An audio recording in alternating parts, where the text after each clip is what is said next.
मुझे ऐसा लगता है कि यह एक संयोग रहा कि 24 घंटे का जो सत्र कल अनवरत शुरू होगा 11 बजे और अगले दिन 11 बजे तक चलेगा, इसमें विजन डॉक्यूमेंट 2047 के ऊपर हमें चर्चा करनी है। जिस विकसित भारत की चर्चा देश में हो रही है, हमारे उत्तर प्रदेश के माननीय मुख्यमंत्री जी ने उस विकसित भारत में विकसित उत्तर प्रदेश कैसा होगा, इसके ऊपर चर्चा है। हम भारत की चर्चा नहीं करने वाले हैं, हम उत्तर प्रदेश की चर्चा करने वाले हैं। वह रोड मैप कैसे हो, उसमें आपके सजेशंस कैसे हो। बहुत क्विक मैं ये चाहता था, बहुत सारे सजेशंस यहाँ आए, लेकिन अगर आदरणीय अनिल भारद्वाज जी और हमारे पास प्रेसिडेंट सेक्रेटरी के वो एक काम करें कि कल का जो डॉक्यूमेंट है ये बड़ा महत्वपूर्ण है। इस डॉक्यूमेंट को बाकायदे पब्लिश किया जाने वाला है, इसे नीति आयोग भेजा जाएगा। कल के सत्र के बाद माननीय मुख्यमंत्री जी ने पब्लिक के क्या सुझाव है उसके लिए QR कोड जारी कर रहे हैं। फिस्मी के माध्यम से ये 90,000 हम MSME यूनिट्स की बात कर रहे हैं। अगर उन QR कोड के माध्यम से हम उस इंडस्ट्री को भी कहें कि वो भी अपने सजेशंस इसमें इंक्लूड करें, जो उनकी अपनी इश्यूज हैं और वो जानते हैं कि अगर हम ये इश्यूज को रिजॉल्व करेंगे तो मुझे लगता है कि बहुत उपयोगी डॉक्यूमेंट बन जाएगा। उसमें आपका रोल है, हमारे रोल के ऊपर हमें लगता है कि जितना हमारे यहाँ के माननीय सदस्यों ने अभी सुना है, मुझे लगता है कि मैं ये आशा कर सकता हूँ कि कल के जो डेलिब्रेशंस होंगे हाउस में, उसमें MSME के ऊपर सब लोग कुछ ना कुछ जरूर बोलेंगे। बहुत क्लियर कट है, $1 ट्रिलियन इकोनॉमी की बात, $1 ट्रिलियन इकोनॉमी में MSME का महत्वपूर्ण रोल होगा और वो तभी पूरा हो सकता है जब हम उसको एड्रेस करेंगे।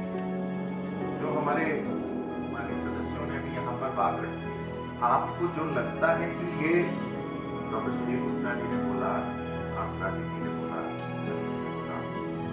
आप उन इश्यूज को कल एड्रेस कीजिए, उसमें बोलिए। आपको बोलने की जरूरत नहीं है कि ब्यूरोक्रेसी, आप कीजिए कि ये अगर ये सॉल्यूशंस किए जाएंगे तो MSME को बड़ा बेनिफिट होने वाला है, बहुत मोटिवेशन।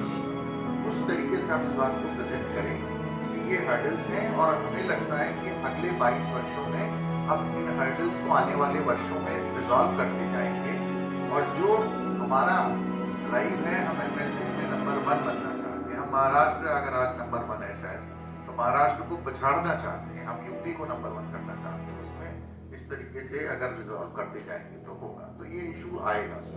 कोयम्बटूर में होजरी है, वेस्ट ब्रीफ बनियान की इंडस्ट्री है और वहाँ से जो लेबर उनके यहाँ इंडस्ट्री में काम करती थी वो सब यूपी की थी और कोविड के समय वो सब की सब यूपी वापस आ गई। कोविड सेटल हो गया, कोयम्बटूर के इंडस्ट्रियलिस्ट, ये सब MSME की इंडस्ट्री है, छोटी छोटी इंडस्ट्री है, तो आपको मालूम है, तो उन लोगों ने वापस उन लेबर्स को आमंत्रित करने के लिए प्रयास किया। लेबर्स ने जाने से रिफ्यूज कर दिया। CM साहब को उन्होंने एड्रेस किया कि हमारी इंडस्ट्री सफर कर रही है कोयम्बटूर में, हमें वो आदमी वापस चाहिए। CM साहब के दिमाग में उसी समय वो आइडिया क्लिक किया, यानी हमारा मैन पावर और कोयम्बटूर को इतना बढ़ा के उसी दिन जन्म हुआ जो लखनऊ में हमारा टेक्सटाइल पार्क आ रहा है। और हमारे CM साहब ने कहा कि ये जो कोयम्बटूर में इंडस्ट्री थी ये हम यहाँ लगाएंगे और अपने ही लेबर को यहीं पे लगाएंगे और हम यहाँ प्रोडक्शन करेंगे। तो बहुत क्लियर कट हमारा रोड मैप है, विजन है, वो हम लोग करना चाहते हैं और मुझे लगता है ये जो शुरुआत है उसमें बहुत कारगर रहेगा। और हमने सम्मानित अपने माननीय सदस्यों को निवेदन किया और मुझे बड़ी प्रसन्नता है कि वे बड़े संख्या में यहाँ पर आ गए।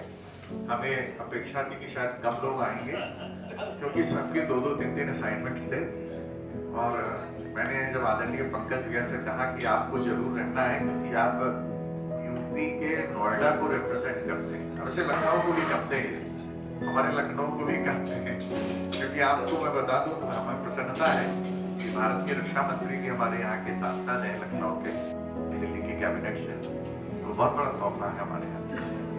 पुनः आप सबका मैं हृदय से धन्यवाद देता हूँ और फिस्पी के सभी पदाधिकारियों का भी धन्यवाद करता हूँ और सभी को भोजन के लिए आमंत्रित करता हूँ। बहुत बहुत